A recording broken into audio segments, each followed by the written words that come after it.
जो इस तरीके की दुर्घटना हुई है उसकी बिल्कुल जांच होनी चाहिए और उस पर सख्त से सख्त कार्रवाई होनी चाहिए, क्योंकि इसमें मामला धर्म का नहीं है। तो एक शासित है जो वहाँ के खादिम लोग हैं, इस तरीके का बर्ताव कर रहे हैं, 250 लड़कियों के साथ जो बलात्कार हुआ, इस तरीके की कहानी जो सामने आ रही बहुत गलत है। यार ये मामला छुपाने वाला कौन है? कांग्रेस की सरकार उस वक्त चल रही थी। कांग्रेस का ये पूरा हाथ है इसमें बचाने के लिए उन लोगों को, क्योंकि ये अपनी सत्ता के लिए, अपनी कुर्सी के लिए ये इस तरीके के काले धंधे लगोती रही। लेकिन जब से 2014 से नरेंद्र मोदी जी आए, इन सब चीज़ों का खुलासा सामने करके रख दिया जनता के सामने। कुल मैं देश के पूरे परिवार भाई से कहता हूँ, जिसके भाई बहन बेटियाँ परिवार है, वो अपने परिवार को दिखाए और बताए सच्चाई को। सच्चाई नहीं लुकानी चाहिए। ये देखिए हमारे समय पहले क्या हुआ था, तो सच्चाई ये पूरे देश को पता लगेगा, पूरा देश देखेगा, सब जान जाएगा। पाप कभी नहीं छुपता, पाप तो उछल के बाहर आ जाता है। ये पाप है, आज उछल गया। पहली बात तो ये घटना राजस्थान के इतिहास की सबसे घिनौनी घटना थी।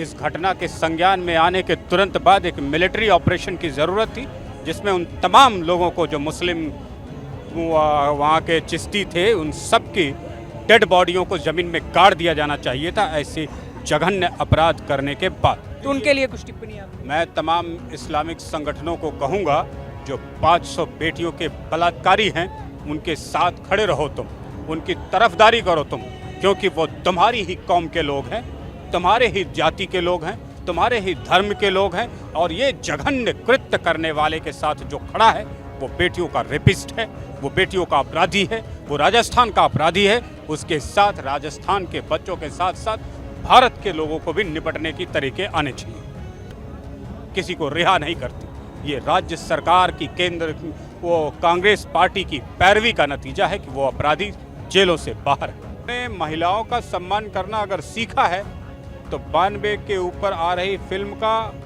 सम्मान करो। देश के हर युवा को ये स्टोरी देखनी चाहिए, हकीकत को जानना चाहिए क्या हुआ था बेटियों के साथ, और ये भी जानना चाहिए कि एक सरकार और कोर्ट दोनों कैसे काम करती हैं जब कोई सरकार बेईमानी पर उतर जाए, किसी राक्षस के साथ खड़े होने लगे और अपनी ही बेटियों के मान सम्मान से दूर हटने लगे। चलिए, तो अजमेर 92 का ट्रेलर आ चुका है, उसके ऊपर लोगों की राय लेंगे। और 1992 में क्या घटना घटित हुई थी, अजमेर दरगाह के केयर टेकर्स ने क्या किया था, इसके ऊपर बातचीत करने के लिए हमारे बीच एक उन्हीं के समुदाय से लोग मौजूद हैं जिनके समुदाय के ऊपर ये आरोप लगा था। तो बात करते हैं उन्हीं से। सर, आपने अजमेर 92 का ट्रेलर देखा या नहीं, पहला सवाल। मैंने देखा, लेकिन इतना नहीं, लेकिन मेरे को तो उसकी नॉलेज है, थोड़ी जानकारी है। ट्रेलर आपने नहीं देखा तो ट्रेलर का मैं थोड़ा शॉर्ट ब्रीफ दे देता हूँ। ट्रेलर में दिखाया गया कि ग्लिम्स में कि एक फैमिली है, एक लड़की का फोटो देता है जर्नलिस्ट को, ये पता करने के लिए कि इस लड़की के साथ बलात्कार हुआ था या फिर नहीं हुआ था। लेकिन बाद में सामने मामला निकल कर आता है कि उस लड़की के साथ बलात्कार हुआ था, आधी रात को बलात्कार हुआ था, और किस तरीके से शासन और प्रशासन ने मदद किया था उस मामले को छुपाने में। आपकी क्या राय? देखिए, मेरी जो राय, जो इस तरीके की दुर्घटना हुई है उसकी बिल्कुल जांच होनी चाहिए और उस पर सख्त से सख्त कार्रवाई होनी चाहिए, क्योंकि इसमें मामला धर्म का नहीं है। तो एक शासित है जो वहाँ के खादिम लोग हैं, इस तरीके का बर्ताव कर रहे हैं, 250 लड़कियों के साथ जो बलात्कार हुआ, इस तरीके की कहानी जो सामने आ रही बहुत गलत है। यार ये मामला छुपाने वाला कौन है? कांग्रेस की सरकार उस वक्त चल रही थी।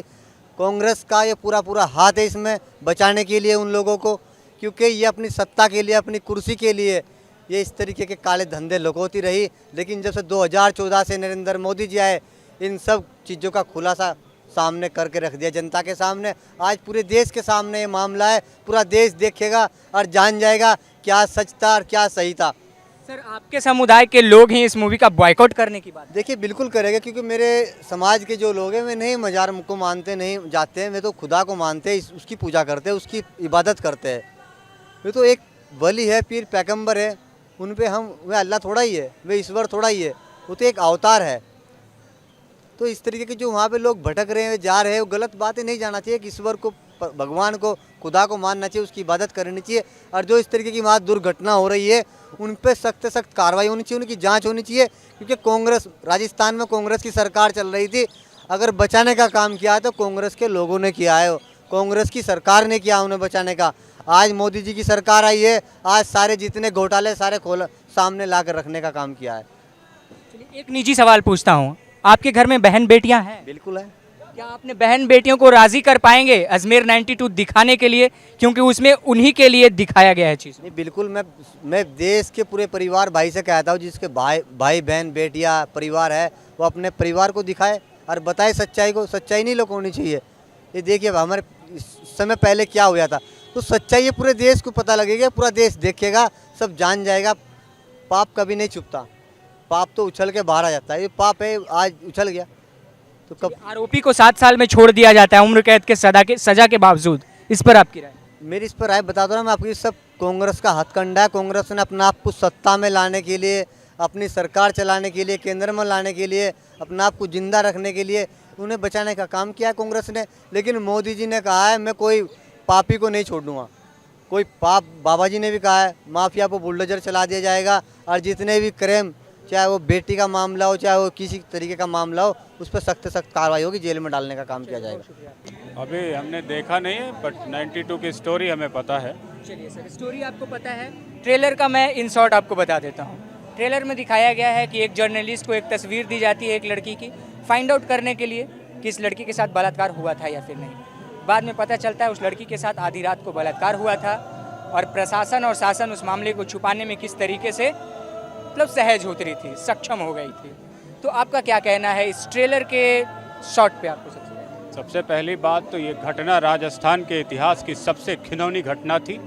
इस घटना के संज्ञान में आने के तुरंत बाद एक मिलिट्री ऑपरेशन की ज़रूरत थी, जिसमें उन तमाम लोगों को जो मुस्लिम वहाँ के चिश्ती थे, उन सब की डेड बॉडियों को ज़मीन में गाड़ दिया जाना चाहिए था, ऐसे जघन्य अपराध करने के बाद। आप सोचिए 500 बेटियों का रेप करने का ये काम था। 500 बेटियों का जिसने रेप किया हो, सीरीज में किया हो, बहन बेटी भाभी चाची मामा मामी जितने भी उसको मिले, एक के बाद एक लड़कियों के साथ कनेक्शन जब चलता रहा, और ये घिनौनी हरकत राजस्थान की पवित्र धरती पर हुई। राजस्थान में उनको जिंदा दफन कर दिया जाना चाहिए था, लेकिन दुर्भाग्य इस देश का कि कोर्ट में मुकदमा भी चला, वो छूट भी गए। आज वो आज़ाद घूम रहे हैं, होने के बावजूद 7 साल में रिहा कर दिया। आज वो छूट गए हैं। ये कांग्रेसियों के लिए, राजस्थान की गवर्नमेंट के लिए चुल्लू भर पानी में डूब करके मर जाना है। साथ ही राजस्थान की तमाम बेटे बेटियों के लिए भी चुल्लू भर पानी में मर जाने की स्थिति। सर, देखा जाता है कि जब भी इस तरीके सच्ची घटना पर आधारित फिल्में आती है तो एक बॉयकॉट गैंग है वो एक्टिव हो जाता है। होने दीजिए। अभी इस्लामिक कुछ एसोसिएशन है जो इस मूवी को भी बॉयकॉट करने की बात कर रहे हैं, तो उनके लिए कुछ टिप्पणी आप? मैं तमाम इस्लामिक संगठनों को कहूँगा जो 500 बेटियों के बलात्कारी हैं, उनके साथ खड़े रहो तुम, उनकी तरफदारी करो तुम, क्योंकि वो तुम्हारी ही कौम के लोग हैं, तुम्हारे ही जाति के लोग हैं, तुम्हारे ही धर्म के लोग हैं। और ये जघन्य कृत्य करने वाले के साथ जो खड़ा है वो बेटियों का रेपिस्ट है, वो बेटियों का अपराधी है, वो राजस्थान का अपराधी है। उसके साथ राजस्थान के बच्चों के साथ साथ भारत के लोगों को भी निपटने की तरीके आने चाहिए। ये समझ लीजिए आप कि आप 500 बेटियों का रेप कर देते हैं। एक बेटी की इज्जत बचाने के लिए वो 500 बेटियां अपनी इज्जत कुर्बान कर देती हैं। ये सामान्य मामला नहीं है, यहाँ तो मिलिट्री ऑपरेशन करने की ज़रूरत थी। सूचना जो मामला था, उस मामले को संज्ञान में आने के बाद राजस्थान गवर्नमेंट को एक मिलिट्री ऑपरेशन शुरू करना चाहिए था। भारत सरकार को एक मिलिट्री ऑपरेशन शुरू करना चाहिए था। तमाम ऐसे जघन्य अपराध करने वालों को मौत के घाट उतार दिया जाना चाहिए था। पता ना लगता किसी को कि कितने लोग थे, कहाँ मार दिए गए, कहाँ दफना दिए गए, तब ये जस्टिस होता। लेकिन आज इस पर एक मूवी आ रही है, सामान्य सी बात है। प्रतिक्रियाओं को, सच्ची घटनाओं को कब तक दबा कर रखेंगे, कब तक तुष्टीकरण चलाएंगे? ये कि मैं पूछता हूँ, जो मुस्लिम संगठन अब इसका विरोध कर रहे हैं, अगर 500 मुस्लिम बेटियों का रेप किया गया होता तो मुस्लिम संगठन, मुस्लिमों के मौलाना, मुस्लिमों के रहनुमा क्या कहते, क्या करते, क्या बोलते? उनके ज़बान आज ऐसे शब्द उगल रही होती कि उसे बर्दाश्त करने की आम आदमी में शक्ति नहीं होती। लेकिन अब उनके जब मजहब पे आ रही है फिल्म, उनकी करतूतों पर फिल्म आ रही, तो उसका बैकआउट करो, विरोध करो, करो जो करना है तुम्हें।